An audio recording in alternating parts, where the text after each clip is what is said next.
Okay, welcome to Game 6 of ElZorro versus TasteHumanity. ElZorro is currently up 4-1. And we've got a third Dominate. Honestly, it's a lot, if I put Dominate on my like list and try to turn it on during league matches, they're just getting lucky or unlucky depending on your perspective.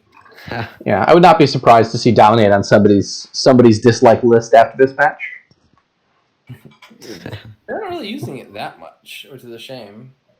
This is an awkward kingdom because there's no gains. You got like everything else to make a really nice kingdom. You've got good draw actions. You got some trashing, but you can only gain one card a turn, which is a massive limitation. Yeah, so here Trader's only getting 1 silver, and I mean that's fine. Like trashing a card getting a silver, in some cases that's better than getting 2 silvers. I guess it depends. I mean, Chariot Race is kind of the same early on. I guess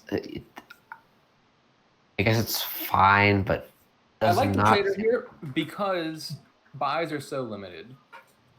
Wow, a Chariot Race like this, the key thing to think about is like every card in my deck takes a full turn to get there, right? And so the real cost of like a Chariot Race or a Patrician is not just like 2 or 3 money. It's like an entire turn. It could have been spent buying hunting grounds or gold or whatever. And so the benefit of Trader is like, let's say I'm trying to build a Dominate. I would otherwise have to spend like 3 or 4 turns, let's say buying 4 golds, and then maybe keeping 2 coppers. 4 golds, 2 coppers could do Dominate. Or I could buy 1 Trader, and then over the course of the game, Trader 2 or 3 things and get like 7 silvers in my deck. Slightly less inefficient than having 4 golds, 2 coppers in terms of draw. But I spent 1 buy on that Trader, and that freed up 3 more buys to buy like mountain villages and hunting grounds and so forth. And so I think that's the main appeal of Trader here for me. It's like a weak card normally. Trader is normally not very strong. But here it's like the closest thing to a gainer you've got. And so it's freeing up crucial buys for action cards, which you really desperately want here. Yeah. Is there any merit to like Rat's Trader if you could get to that? Just I would think big silver, but it doesn't seem great. Just an option. You don't need that many silvers. Like you need 7 in your deck total, and you're gonna get 3 by necessity when you kill your thingamajigs, the shelters, and then you can get a few extras just by like trading 1 silver into 3 silvers to gain 2 extra. Over the course of the game, I think it'll not be hard to get the $7 number. And then again, the rats buy. The problem of buying the rats is it could have been a herald or a mountain village. Yeah, so buying these silvers I dislike. I really prefer mountain villages over silvers, especially when the trader will get you at least 2 silvers. Yep. This is another kingdom where I would never buy a treasure card. Again, the reason here is a little bit different than the reason before. Hunting grounds here, right? I'd say more additional to the reason before. Like, you also don't want too many treasures in this deck, more than necessary, because like it'll trip up your heralds and whatnot if you get those. But the bigger reason here is just like every silver is a buy when I could have been gaining the silvers. And buys are in very short supply, whereas trader can gain as many silvers as you want. I would want to play my trader for all my money, and then every buy could have been a patrician or a chariot race or a herald instead. I would have much rather gotten rid of a copper there, buy a mountain village. I also really agree with DZ's comment in the chat.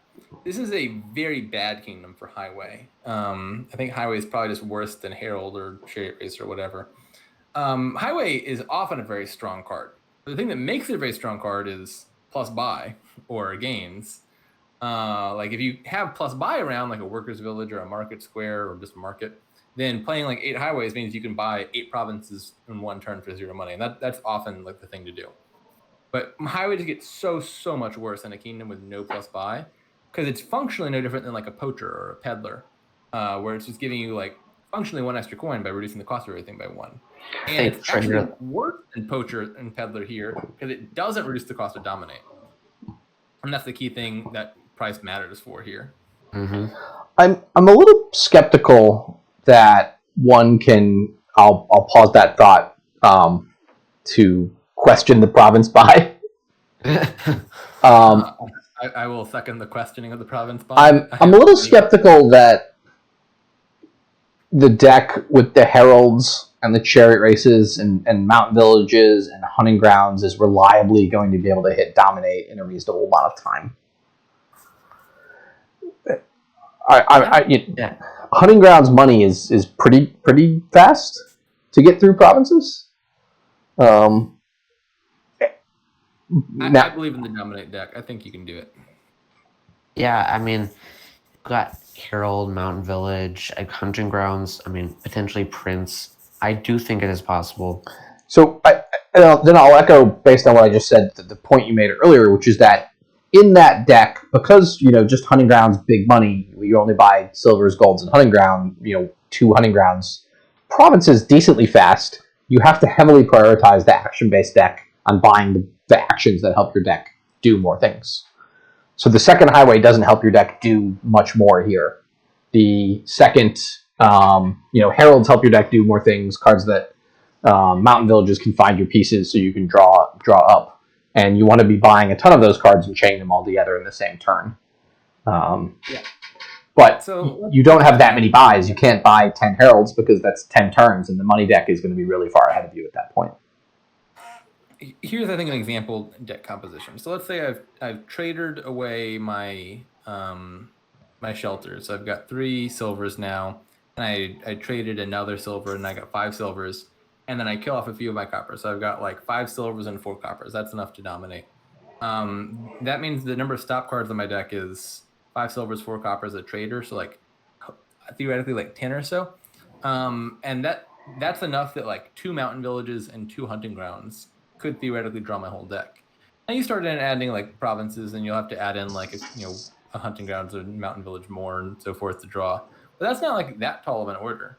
Like if you just bought mountain village or hunting ground every turn that you could, you'd get there relatively fast, I think, to being able to do that with some reliability. And you have to do it like half as often or less than the person buying the provinces outright, especially because you're scoring like museum points along with that. Yeah, so they both ended up setting aside Necropolis, which makes hunting grounds all that much better. But is pretty much the most sad thing you can set aside, other than maybe Trader. But now it's a little slower because they had to get the Prince first. But now I think both of them can sort of add as many hunting grounds as they want.